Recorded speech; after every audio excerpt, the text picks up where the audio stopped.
in for a treat. Our next speaker is the rock star of education research. He is Richard Roberts, Vice President and Chief Scientist at the Center for Innovative Assessment at the Professional Examinations Service. Now, why do I refer to him as a rock star? First, his work is rock solid. There is substance and rigor in his research on non-cognitive factors that contribute to success. That substance and rigor is frequently missing in much of the work in this area. Secondly, Richard is our rock. We can depend on him to support teachers and to be vocal in that support. Also, people listen to him. Third, he is a rock for the young researchers he mentors and inspires. You can find Richard Roberts groupies all over the world. And fourth, he is a rock star in his dress, his speech, his humor, everything about him. He is such a cool guy.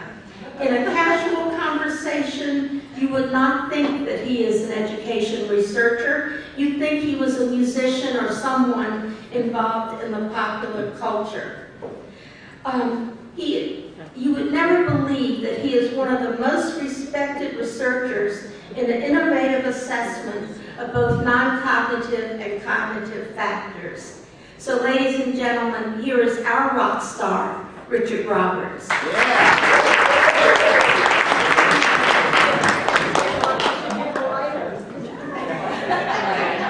Okay, now I'm blushing. You do this every time.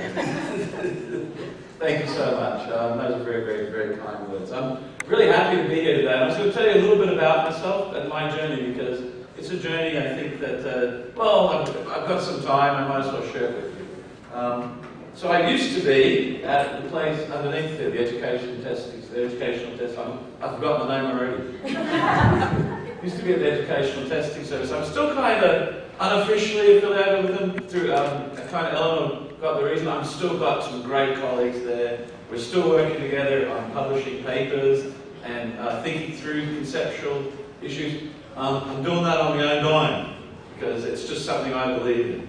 And my company is my new company is very supportive of continuing in that activity. So I thought what I'd do today is I'm going to take you slowly through what this is a terrible word, isn't it? How many of you like this term, non-cognitive skill? Good. No one. Here's my journey, okay? So actually I'm going to go right back to, I was born in Bermuda. Many years later I worked at the Brooks Air Force Base on the Armed Services Vocational Aptitude Battery. Do anyone know what that is? It's the thing that people get selected into the military, right? So I actually was working on that. I did a postdoc there, and I went to the University of Sydney. I became a tenured professor, taught teachers. I like teaching teachers. And then I joined the Educational Testing Service about 12 years ago. And pretty much the reason I joined was because there was this interest in non-cognitive assessment. And one of the things that I was fortunate enough to work with the people at Educational Testing Service was on PISA, Program of International Student Assessment. I'm telling you this, why am I telling you this? What's this got to do with non-cognitive skills? Here's the most fascinating thing that happened in the last few years. Anyone following this? It's kind of interesting. People started, and Korea is a good example, the Korean education minister looks at the PISA results. So, you know, they did very well on the math. It's math this time, right? Do you know what PISA is? It allows you to compare every nation against one another on these different cognitive skills usually. But we worked on this ability to actually measure the non-cogs. And we actually solved some problems that existed in non-cognitive assessment field. And lo and behold, Korea, who does really, really, really, really well on the cognitive skills, right? The education minister looks at the non-cognitive measures and goes, holy cow, this is terrible. So there are policies now in Korea. They're going to be bringing in policies to try and change these non-cognitive. Isn't that kind of interesting? Kind of tells you this is a big issue. And so the OECD now, who runs PISA, that's the Office for Economic Cooperative Development, or something like that. If you look at what they're doing, Andreas Schleicher, who runs this, guess what's going to be around about 2018, maybe 2021. Do you know what they're going to start to assess? Any ideas? cross-cultural competence. This idea there's 11% of the world's population, or the people who participate in the OECD, come from an immigrant status. 11%. Isn't that fascinating if you think about that? So they're going to start to assess, well, why am I saying that? You're all educators, you all do fantastic jobs, right? What's that telling you? It's telling you that these things are important. Other countries see these things as important. I don't work for the educational testing, so I can tell you my personal opinion about the onion peel called the Common Core. It's going to peel away, right? Everyone's peeling away, and it's like an onion. It was always going to be an onion if you think about you're trying to make everyone be the same.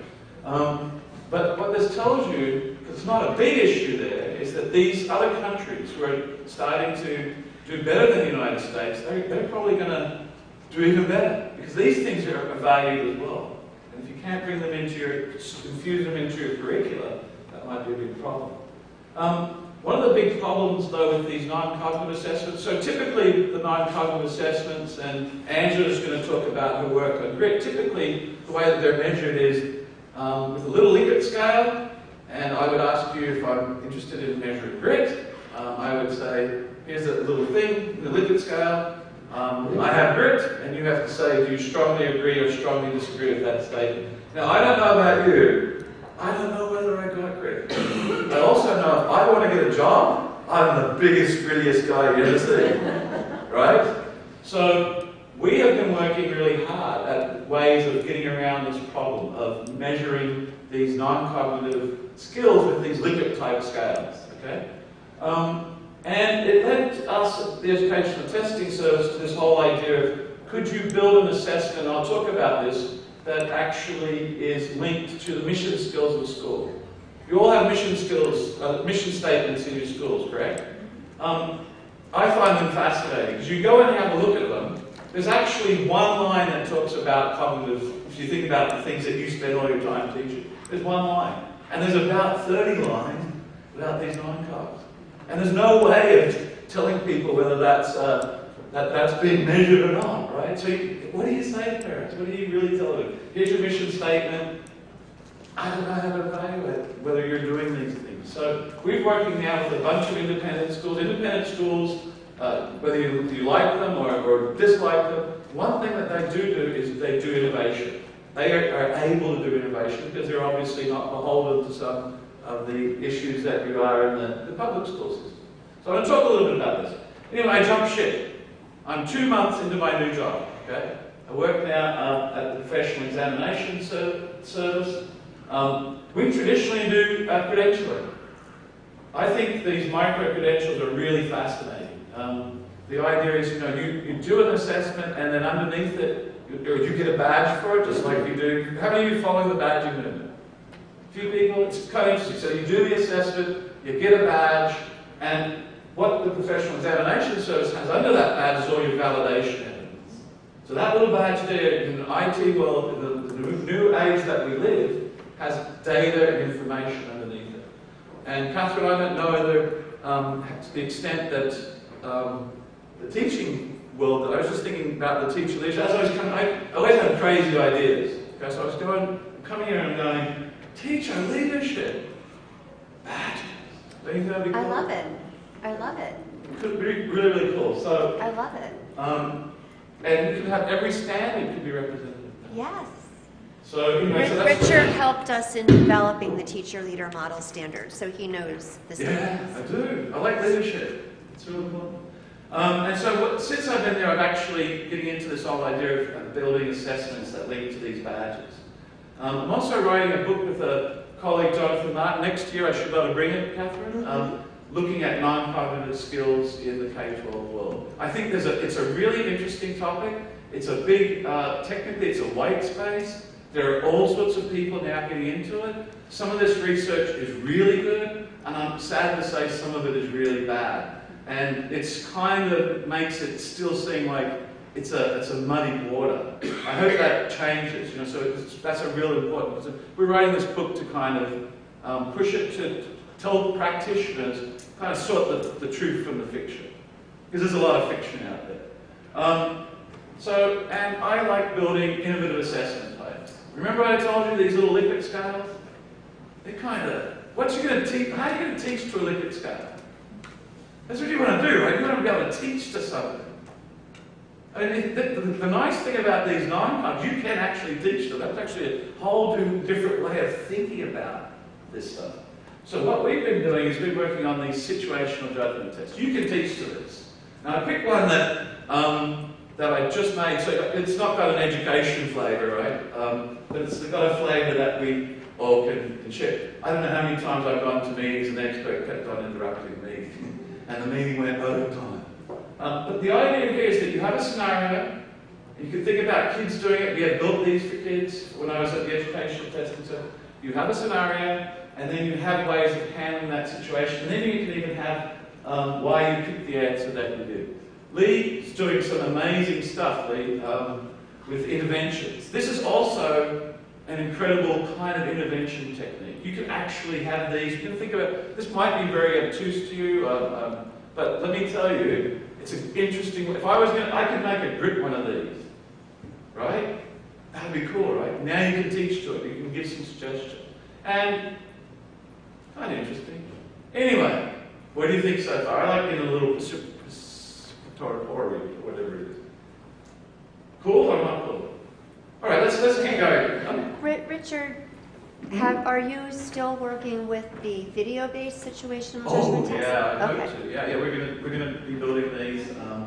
I've talked to some of the filming companies. We actually film these, so you can imagine seeing these scenarios, and you can have them filmed, and that makes them even more palatable to whoever it is that's actually your target group.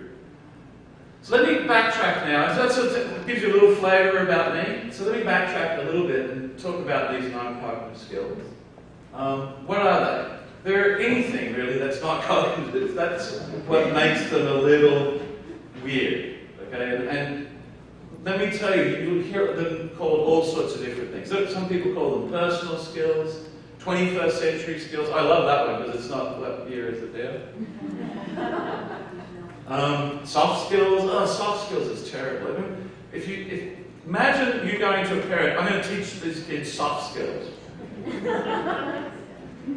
So the non-cognitive, the way that one of the reasons that term has gained currency is it's nothing to do with education. It's nothing to do with psychology. It's actually to do with labour economics. The Nobel laureate Jim Heckman, who Andrew actually has worked with, Andrew Blackburn has worked with, he's really been behind pushing this. So labour economists and policymakers talk about this. Kind of interesting, huh? So they really make a big deal about it. Let me tell you some other interesting things about these non-cognitive things. First of all is they're important. So the military for 60-odd years thought that these non-cognitive factors were important. Obviously they are. You want to weed out people who don't do well.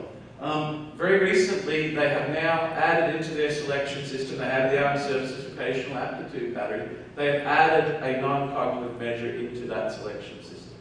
So people who join the military have to kind of have a certain personality, not a bad personality, if you will. Okay? Isn't that interesting? GRE, run by the Educational Testing Service, has an add-on to it called the Personal Potential Index. Anyone ever had to do that or seen it?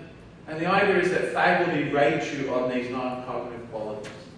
So there are big operational testing programs who are interested in selection, see these non-cognitive constructs as important. And if you're thinking about it, if you're thinking about the way that you might want to get your students into graduate school, why wouldn't you be thinking about teaching this stuff if it's part of a selection system, right? It's kind of, I think that's kind of interesting. The Army has also thrown an awful lot of money behind the University of Pennsylvania, as it turns out. I think they get about $100 million to develop resilience programs.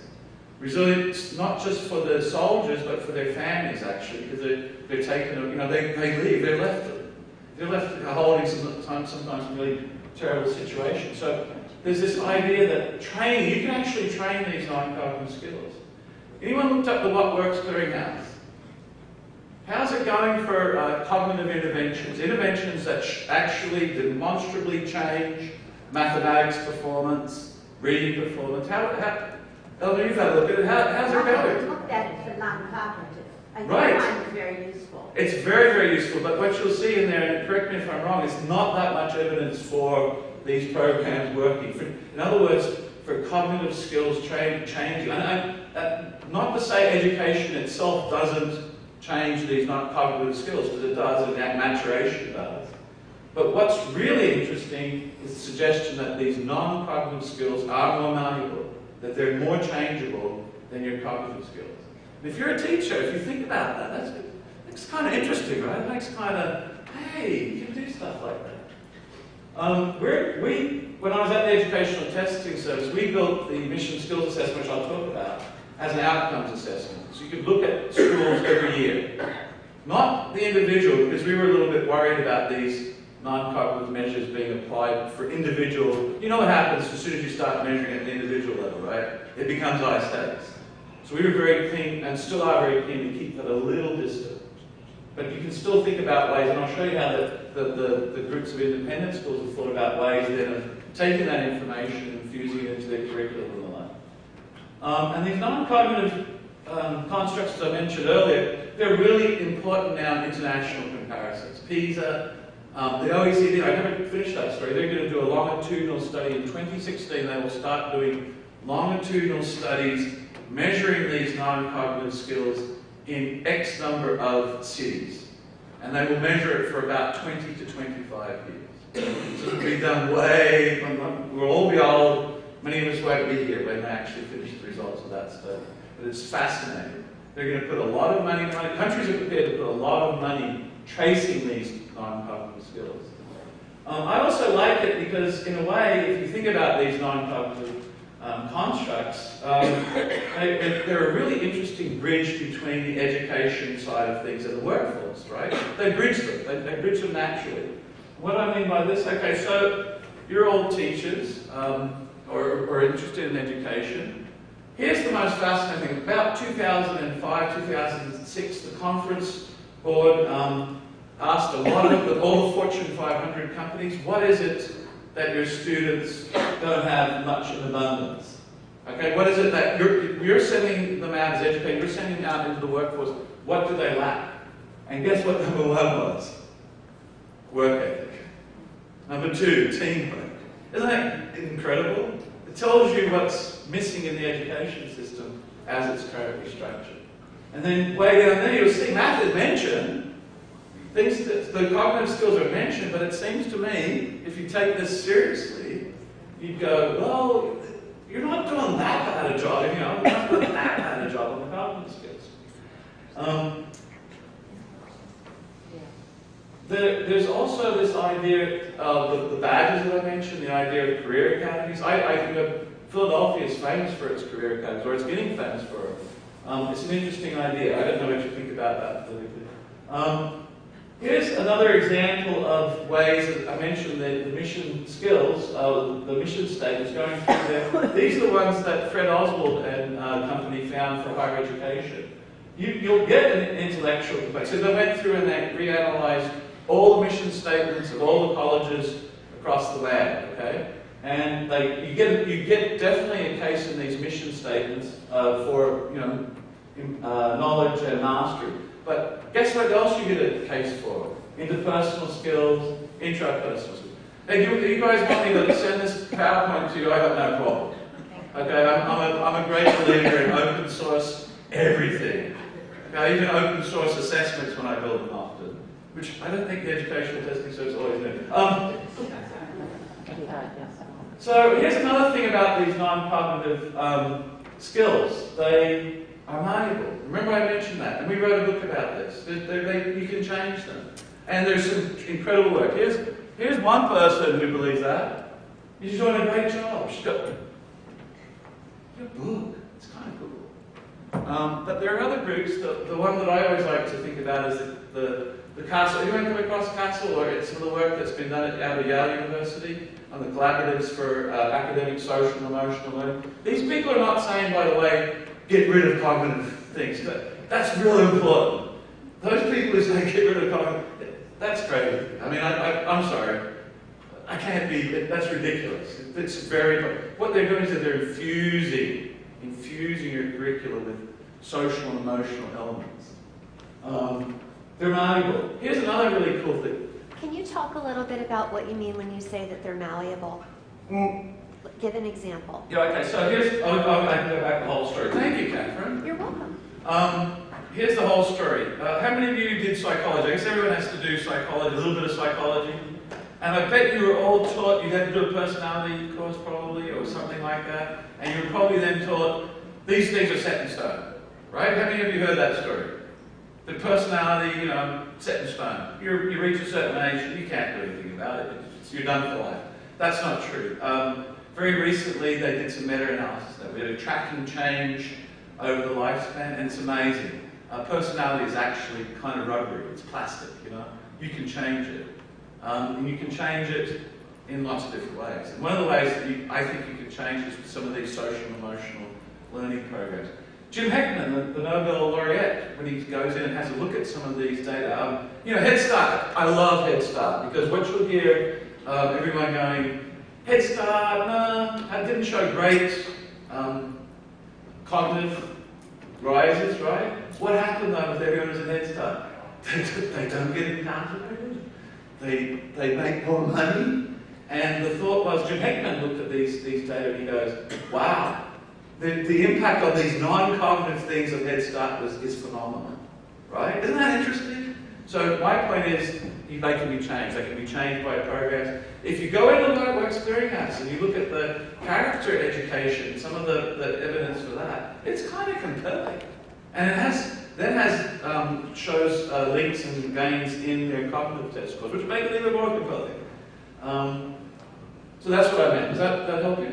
So if we had a test of pre-service teachers, non-cognitive skills, and the test results showed us that a particular pre-service candidate did not appear to be well suited to work with young children for reasons X, Y, and Z.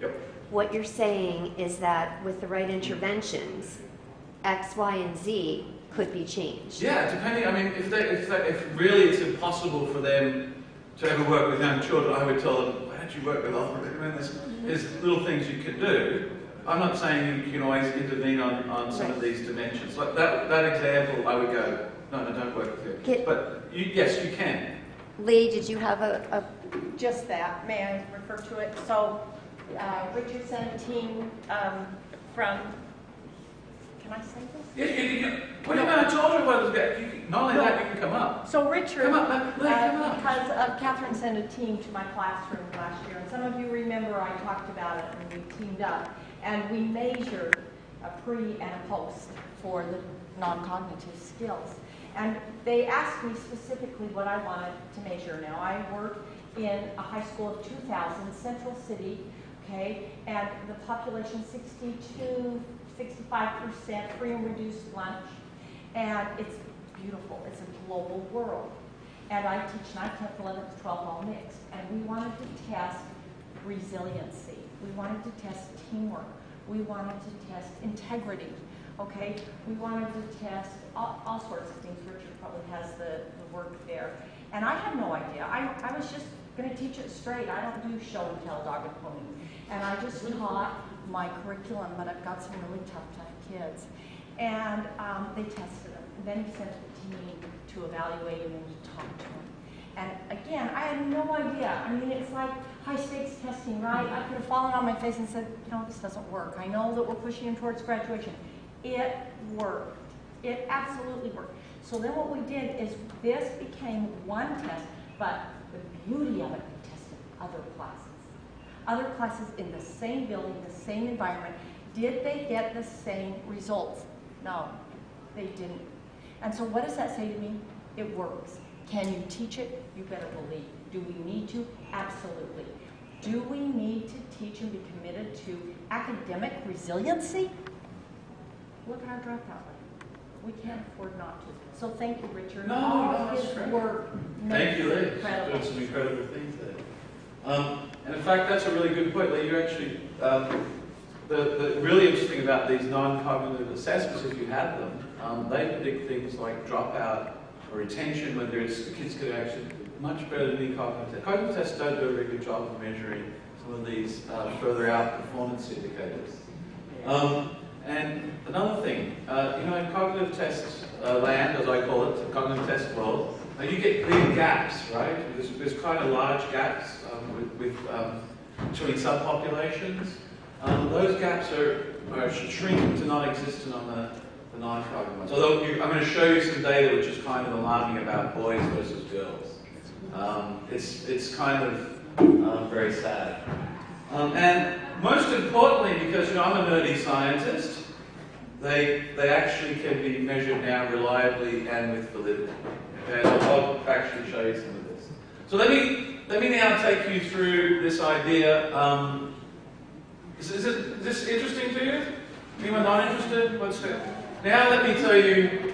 You'll hear about all. I mean, I don't want to because I got a colleague. I published with Angela. I don't want to get nasty, but these things have been around for a long time. And what's more important, you can have a new term. You can call it whatever you want. You can call it Ritchie's, new non-cognitive thing. You can call it grit. You can call it resilience. Whatever. These things have been around for a while. There's a lot of research evidence for them. There are about 5 that keep on coming out time and time again. You can go into whole countries, measure it. You can go into dictionaries. This is how this is called the Big 5. And I'm going to give you this kind of nomenclature. It's a little psychological, and that's unfortunate. And I think part of this is about rebranding, but let me take you through these Big 5. Which, by the way, if you take dictionaries and you do a lexical analysis, these Big 5, it's about adjectives, about describing people, these Big 5 always come back from every language, the dictionary kind of definitions of people. Isn't that fascinating? This is what natural language is telling us are 5 things that we have. So it doesn't matter, you'll hear and you can read about the latest and best new non-cog, and people do this all the time. There are always just these 5 really sitting around there. So conscientiousness, which is your work ethic. Remember I showed you that graphic before? That work ethic graphic? Kind of interesting that that's the one that... This one we know, by the way, and you all know what conscientiousness is, right? It's actually so highly related to grit. It's grit, if you want. You can call it responsibility. You can call it being dependable, being detail-focused, being industrious, So it has little components, right? Conscientiousness is the big thing, and then there are all these little components underneath it. Kind of interesting, right? So that's the one. And you can remember these, by the way. So next year, if Catherine invites me back, you can remember these and go, oh, the canoe. Look, see, it's the canoe. You can also change it around and make it ocean or something. I like canoe because it tells you, the canoe is good because it tells you the kind of the order of their importance both in the world of work and in the world of education. So conscientiousness is real important. That's Angela's, she does the TED Talks and everything. It's the Paul Tufts book. How many of you read Paul Tufts' book? It's all about that, right? But it's not the only thing. Almost just as important as agreeableness. And this is really, whether you're cooperative, trusting, sympathetic, altruistic, whether you're concerned for others. I'm fascinated that in 2015, they will do collaborative problem solving. So this country will be compared on its teamwork relative to other countries. That's going to be fascinating to see how we go. Yeah? Who's scared? Who is scared? The next one, and it's a terrible one. This is because it has a link to clinical psychology, but it's this idea of emotional stability or neuroticism. Okay, neuroticism and emotional stability, the opposite ends of the same coin. This is whether you're tolerant to stress, whether you're calm and relaxed, whether you're resilient. Okay, resilient people tend to have a lot of things that should tip them over the edge. They're resilient because they're emotionally stable, right? They can somehow work out strategies, ways of coping with the kind of the difficulties of life. And then there's openness, which is, you all know what an open person is. I always tell people this isn't so interesting, shouldn't be so interesting for anyone interested in non-code, because openness is, in a way, it's an attitude or reflection of your actual cognitive skills, right? So you don't really need to. And the last one is extroversion, which is whether you're talkative, assertive, energetic. Usually, I have noted, no doubts about it, that State Teachers of the Year are the most extroverted people I've ever met in my life. I have no idea why. But that's your big five, and you'll see in the news stories about A, B, C, D, whatever it is. These usually you can put, whenever I just go, oh, that's all that they're measuring. Someone gave it a new name, but it's one of these things. Okay? Is that helpful? A couple of other things to note. With this neuroticism, kind of the emotional stability thing, people sometimes miss another important point. It's never good to have too much of this either, or too little. So for the emotional stability one, what I find really fascinating, neurotic people, for example, tend to go to the doctors more regularly. They're worried, right? So they actually can there's some benefits to having a lower score on these sometimes. And that sometimes confuses people. The extroversion one, here's the interesting thing for education. I've never seen a data set in education where it matters. It doesn't matter. You can be introverted, you can be extroverted. It's fine. So in a way, it's important to cap off these bottom two. But if I was going to tell an educator, these are the three things you should work on in this field, it would be the can. Which is kind of cool, right? You can do. So, any questions so far? Is that helpful to kind of give you a background? Now you can, when you read something in the news, you can go, I wonder which of those canoes that person just did. So Carol Dweck, another very famous person in terms of the push towards things. She's pretty much which one she's. Oh, I'm going to quiz you. Which one do you think she was really focusing in on?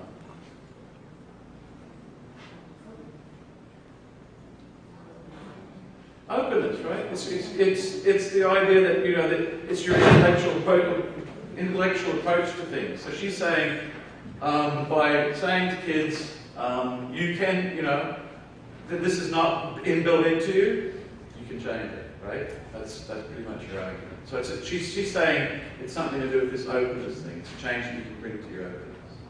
Kind of interesting, right? So, any more questions?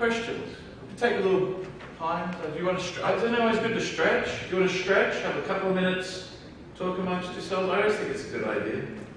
Yeah. I just wanted to point out about emotional maturity and empathy, because right now bullying is such a huge topic, and where you can measure emotional maturity and empathy, and that's the part that if we teach it, it just does away with bullying, because they learn a different way, and higher order thinking skills of I can make other choices and I can intervene here. And so when you're talking about funding for courses such as this and infusing it, those are critical components of your work that lead to that this works versus we're guessing or the soft skills. No, you're absolutely right. Empathy is a really fascinating one. I've done some research in this domain. When you look at empathy, I'm kind of amazed how many professions suffer from compassion fatigue. We've done some studies looking at the medical professions, and people, because they're always in situations where kind of requiring empathy, they quickly lose it. And I'm wondering whether that's something that sometimes happens with teachers. So I think building empathy interventions is something that I'm committed to doing. And there's a couple of really interesting groups that do. Anyone aware of the emotional intelligence kind of groups out at Yale University? So Mark Brackett, he's a frequent person who comes to schools and talks, doing some really interesting things. It's fascinating in a way how much they're doing emotional intelligence at Yale. Anyone know why? Why is Yale doing so much on emotional intelligence? Because its president is Peter Salovey. Peter Salovey is the guy who coined the term emotional intelligence. President of Yale. He's a good friend of mine, by the way. I always thought that was really funny. I've got a friend who's the president of Yale. And I understand why he did it. He was actually, him and Bob Sternberg, I don't know if another frequent guy on the conference circuits, they were both going to be the Yale presidents, and they both were tracked in different groups. Like people with. He's just such a person. He's an embodiment of emotional intelligence. If you ever get to meet him, he's just that kind of guy. Looks a little bit like Groucho Marx, though. Okay, so any more questions about that? Sorry for my size. Well, I really appreciate your comment on empathy fatigue. And I've done a lot of work with people in law enforcement and the military, and just, you know, how, especially a lot of my students that go into the military right out of the field, these are young kids, 18 years of age, when they come back 2 years later, they're men. Yeah. And their thought process has changed. Well, you can also have that happen when you're 8. Yeah. Or when you're a fourth-year teacher. Agreed. And so my question to you would be, for administrators and teachers, do you have materials, exercises, mental ways of thinking that you could share back with our organization that we could then disseminate out, and that you could work at on somewhat of a regular basis? Because I think that's one of the things that's the scariest the most as a veteran teacher. At the point you become jaded in your career, Yep. that's the point you need to stop. Yep. And I'm afraid with all of the overload that Charlotte was talking about earlier with the Common Core and the evaluation models and this hitting you in the face, it's like drinking from a fire hose. Yeah. After a while, your energy breaks down and you don't have it anymore. Uh-huh. And I don't want our teaching force nationwide to have the 1,000-yard stare that you would see a soldier in Vietnam have after 12 months of combat. So it's something we really need to think about. Yeah. Remember, I left the Educational Testing Service, which is a great organisation. One of the reasons I left is because now I've got a little tiny little group. You're telling me that's important? Yeah, I'll think about it. I'm committed to, as I said, building some of these empathy things. Haven't thought about them necessarily in the teaching context, but surely. I think it's something we would be interested in maybe mutually working with you on to kind of talk about, because it Sure. is a growing problem. And you look at the rate of attrition in schools, one of the major reasons is because of burnout, and that people feel like they're not making a difference, and it just goes on and on. I would love to do it. I get to even say that. There's no one looking after me. Oh no, I get to do it. So thank you. I appreciate that comment a lot. I'm really concerned about that. As you said, even in the kids, that they very quickly lose their empathy. You know, in some ways, I'll show you some data from this particular assessment. We're seeing some things that are happening in the schools where there's strange changes at different times. You know what I mean? Like, why did that happen? These non-cognitive skills. So let me tell you about this then. So this is the mission skill assessment. I'm working, I mentioned just before, about 3 years ago, my colleague Jeremy Barris and I, we were approached by a group of independent schools called the Elementary Schools Research Collaborative. They came and approached us and they said, can you build us a measure of critical thinking? And I went, I could. Everyone, I can build a measure of critical thinking. The thing about measures of critical thinking, and I don't want to kind of destroy them or anything, but they're kind of very close to your normal cognitive tests. It just is, right? I said to them, if you're thinking about things, you really want to expand your reach, you need to think about these kinds of things: creativity, curiosity, teamwork, ethics, resilience, grit, work ethic, organization. Why? Because they're important. We know that, for example, for work ethic, the correlation between work ethic and job performance is very high. The correlation between work ethic and your grades, and that's what Angela, remember what I told you, she often shows it, is quite high. It's as high as the cognitive test scores, predicting grades. Isn't that interesting? It's about as high as that. So we went in and we built this, and what it is now, the Educational Testing Service has it. It's kind of funny, the two people who built it are no longer with the Educational Testing Service. That happens, right? But I'm kind of really happy to have this. It started off 22 schools. Now there are nearly 100 schools that actually implement this once a year, annually. They measure these 6 non-cognitive skills. It takes about, I think they've gotten it down to being just a little over one class period. So kind of really impressive to actually capture all this particular information so quickly. So what it is, it's kind of interesting. It's a little bit different to what you'll hear most of the people who come out and talk about these non-cognitive skills. It's given to 6th, 7th, and 8th graders. That 60 minutes, as I said, keeps dropping down. It's web-based. It's assessed once a year.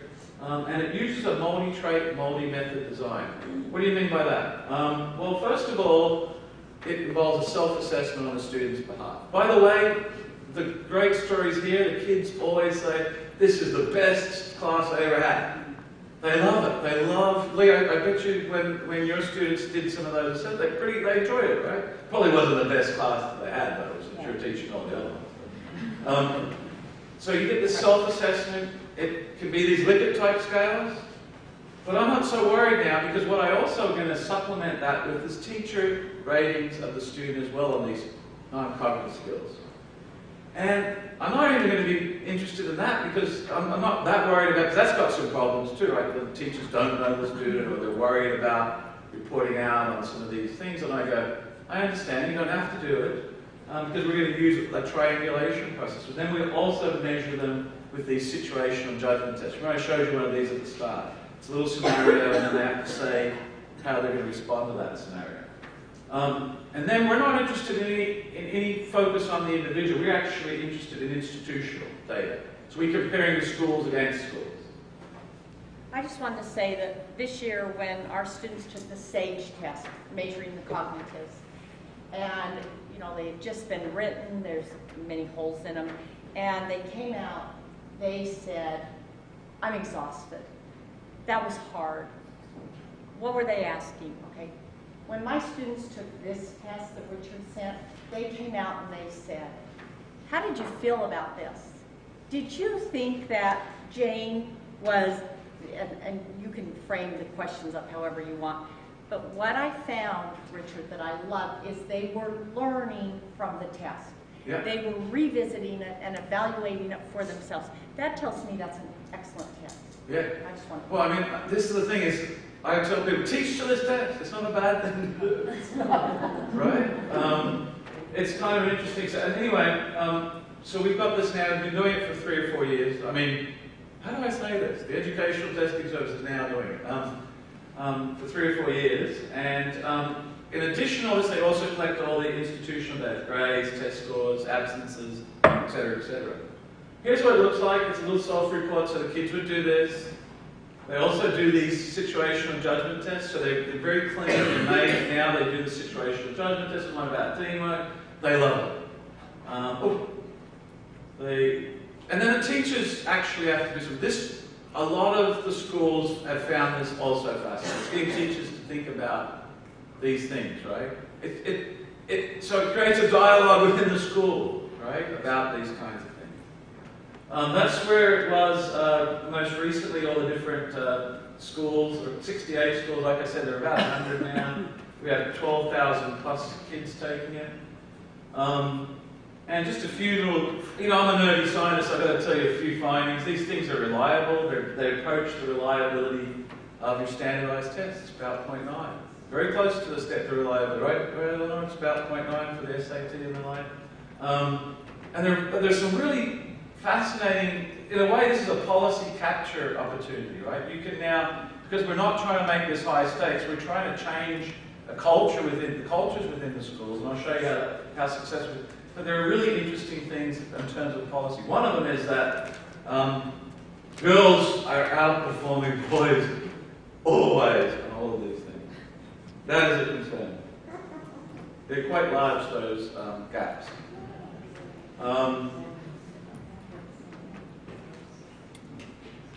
The other thing is, if you don't have any attempt to intervene, you're not going to get any changes in these things like grit and resilience. In fact, sometimes they'll go down.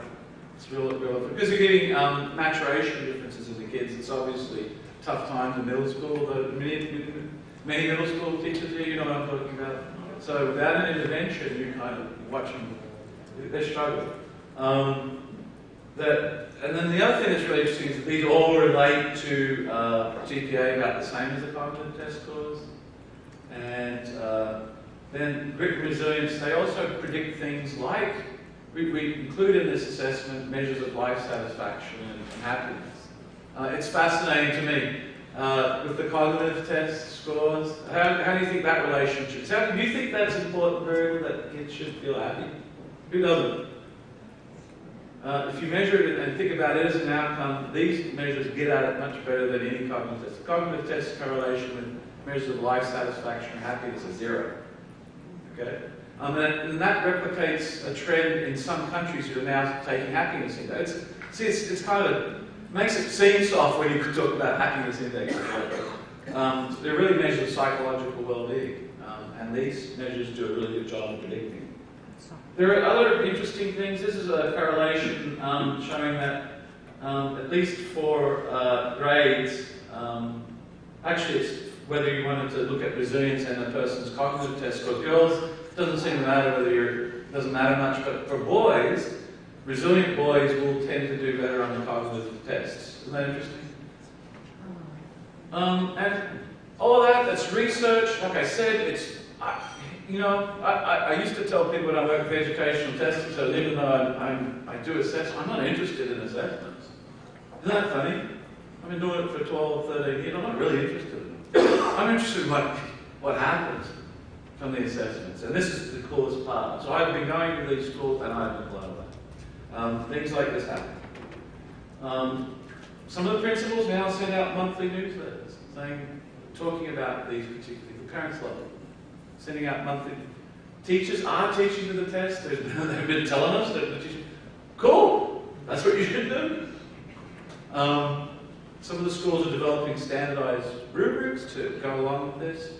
They're using some of the language of the assessments to write into their report cards, which is kind of interesting. Angela's working with Dominic Randolph, I think, the KIPP schools now. Anyone here working with KIPP schools? They have a report card. There's a little controversy of the non-cognitive report card. But there is this, but they're doing a little bit different. They're just using some of the assessment language to write into the report. I think this might be smarter. They're incorporating it in parent education programs. And they're starting to look at this, infusing it into their curriculum. It's about 100 schools. That's not enough, maybe, but that's the way it is. So I thought, is this about right time, Catherine, so people can... You have 10 minutes for questions. Oh yeah, that's good. I am the worst time manager, but I always luck out. So you can give me 10 minutes of questions, we can have 10 minutes conversation, or if you've had enough, we can also call it quits and exercise our non-cognitives elsewhere. Question in the back. So are you suggesting that the way to move the dial in that very last slide is mostly metacognitive, that through awareness of various forms and reporting and things like that, that will begin to increase the non-cog?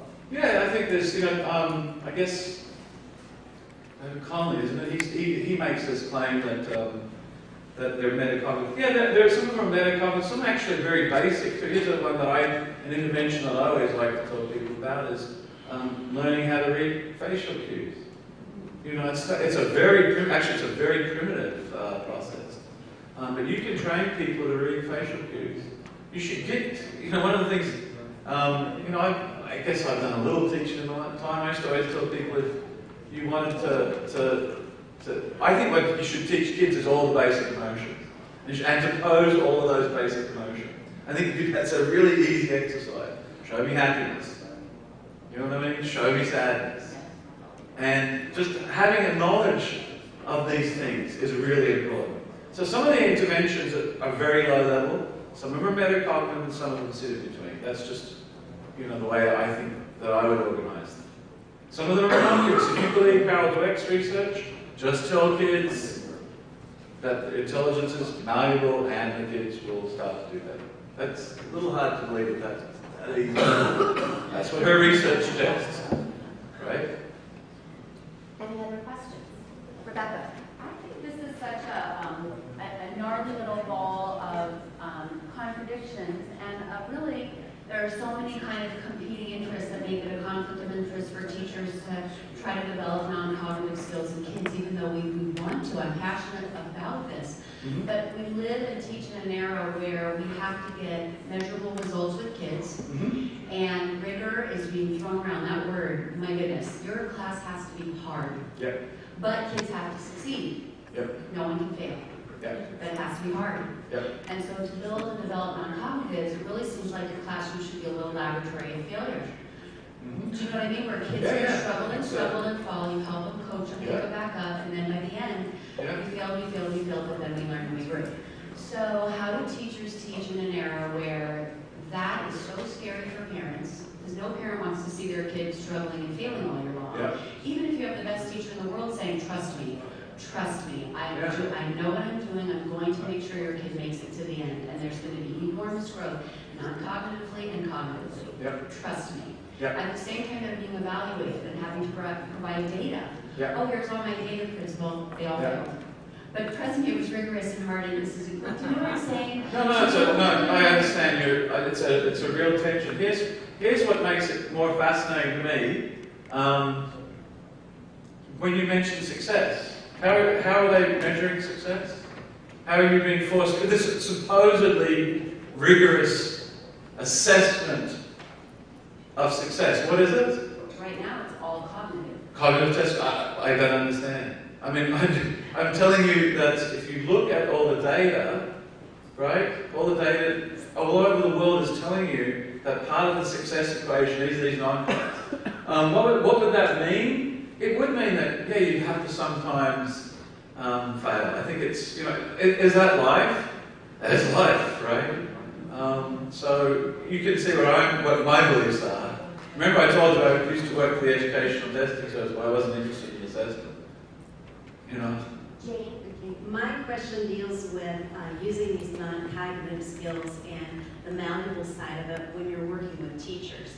And has there been much research done on that? Because I see this as something that could really impact what an instructional coach does as they approach working with teachers. Yeah, I don't think, there's probably been some work done, but if it's been done, it's probably been done by people like Mike Brackett and,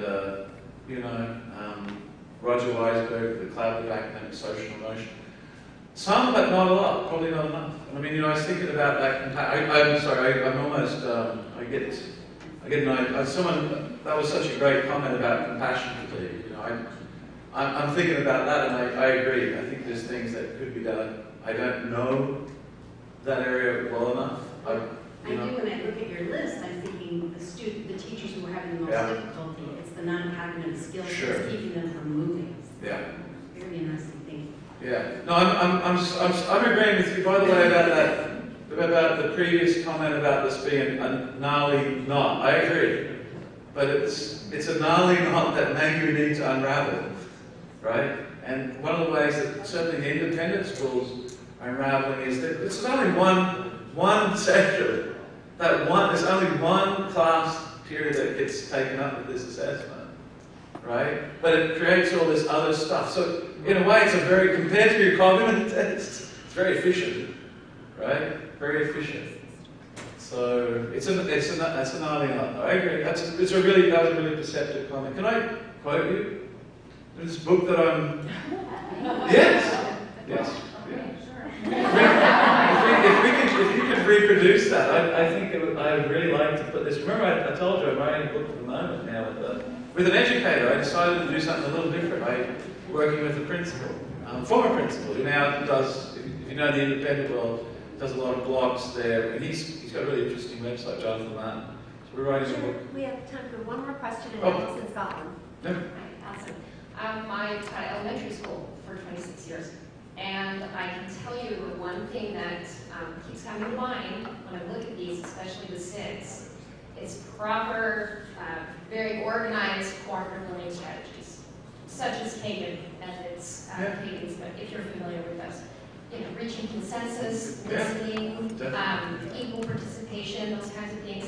I can get more out of my students by really teaching those skills, and it takes time, and I've got to have rigor too. I've got to make, I've got to meet those standards in each kid. But if I take the time to really teach those social skills in that cooperative learning setting, I can get so much more done the rest of the year. And I wish that every teacher from kindergarten on were properly trained in that. That's the only thing I can see as an elementary school teacher that would prepare them for most of these non-cognitives.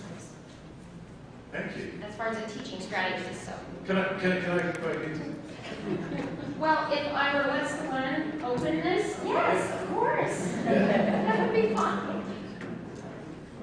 Thank you so much for having me, and thank you.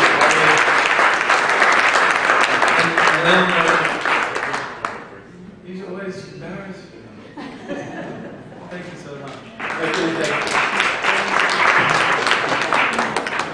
Thank you. Thank you, and enjoy your day. I actually live in Philadelphia, so if you need any advice, feel free to tap me on the shoulder.